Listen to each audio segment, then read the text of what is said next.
Gerai girdžiu, beveik plus 20, klausau. Sveikas, Arvydai, geras vakaras, malonu, iki 40 pažiūrėjau, garsiai. Tai va, dar spėjau į grupę, tik iš valties, va, iš ežero, vienu žodžiu, neįklausau. Nu tai ką tu ten veikiai tame ežere dabar, klausau? Nusimato lietus, nuleidau skėtukus, klausau. Ak, štai kaip. Aišku, supratau. Aha, tai lietučio buvo žada pas jūs, taip? Nu, kažkaip labai nesinorėtų, jau užknyso tas lietutis, atvirai pasakius. Vat, nu, ką padarysi, kaip jau yra, taip jau yra. Vat. Aha, tai pargrįžai, jeigu teisingai supratau, klausau. Jo, sekmadienį grįžau. Arvydai, skėtukai, tai čia tokie bučiukai, bet jie kaip skėčio formos yra, tai va, ir nuleidau į dugną, klausau. Tai palauk, kas ten renkasi, vėžiai, ne? Nu tai jo, bandysiu vėžių. Šiandien ir lydekai lindus buvo dar, bet šitą neėmiau kažkaip. Pagauti ir paleisk. Tai va, žiūrėsiu, gal dabar čia biškį giliau įleidau, tai gal kas įdomiau bus. Būna linų, vienu žodžiu, klausau. Na, aišku, supratau. Aha, puiku, kiek laiko būsi? Tai dabar būsiu, kada va, sekmadienį grįžau, tai 2 savaitės, ne šitą sekmadienį dar kitą įskrendu.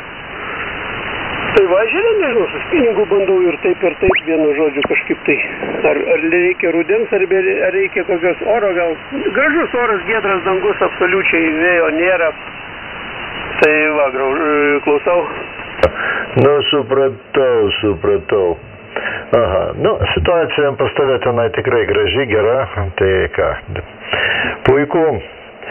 Gerai, tada ką, Renatai, tiek tų žinių ir ką, eisim iki grupės, tai LY3 seklė, Valdai, prašau. Ačiū, LY1 Marytė X, LY3 seklė, sveikas, Renatai. 5-9 su kažkiek tų pliusų, paskui pasakysiu, aš čia visiškai užsigalvojęs, kažkaip nepažiūrėjęs metrą ir nepastebėjau. Va, tai Valdas Panevėžė, klausau. 3-1 MX. Sveiki, Valdai, garsiai irgi 40 pikais. Vienodai eina su Arvydu, tai va. Tai fazendai, va, ir randuosi. Visą laiką ir grupėm prisijungiu, tai var dabar dar kažkiek būčiau. Plaukiam 3, aš Gaspadinė ir šuo, tai šuo drebėjo ir dar pasibodavau specialiai. Ir vienu žodžiu, davė mums palaikyti, pasaugot šeimininkai, tai darau iš jo medžioklinį, klausau. Na jo,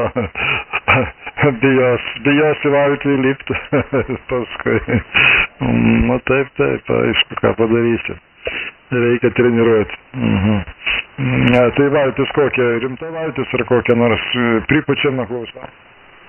Ai, ne, nu normali valtis, ta plastikinė, vienu žodžiu, tai va. Ir, nu, tokius skaitosi trivietė jinai. Ne iš didžiųjų, bet čia va, 2-3 tai pilnai galima. Lenkiška, vienu žodžiu, kaimynystės čia va. O šuo šnauceris modelis. O kaip modelis, tai žinot, nieka iš jo tik tai va papozuot. Ir fotografavo visai papozuotai, o daugiau nieko. Tai va, Valdai, klausau. Taip, jo. Toks kaip ten tas Visockis dainuodavo balinį strilok. Tai va toks irgi salonų medžioklinis šuo. Tai va, aš irgi kažkaip tai prisiminiau, pašnekėjau apie spinningą, aš irgi prisiminiau savo jaunystę. Būdavo smagu pamėtyti spinningiuką su draugeliu. Guminę valtį prisipūsdavom, paplaukdavom, pamėtydavom. Nu tik spinningą žvejodavom, nieko daugiau. Bet dabar nuo tų laikų turbūt tas spinningizmo technika smarkiai pažengusi priekį, klausau. Nu kaip čia, Valdai, pažengus? Nieko čia nepažengus. Vienu žodžiu, daugiau tik tai žaislų visokių spalvų. Ir kaip čia pasakyti, net nežinau, paprastai pasakysiu, įsikalinėjimo. Tai va, o ten dabargi, kaip čia dabar vadinasi spiningautojai, dabar bijau, medžioja žuvį, nu, tipo, plaukia su tais echalotais ir tipo medžioja, suranda žuvį ir tada reikia tiek mėtyti, tiek į ją išneruot, kad jinai užkibtų.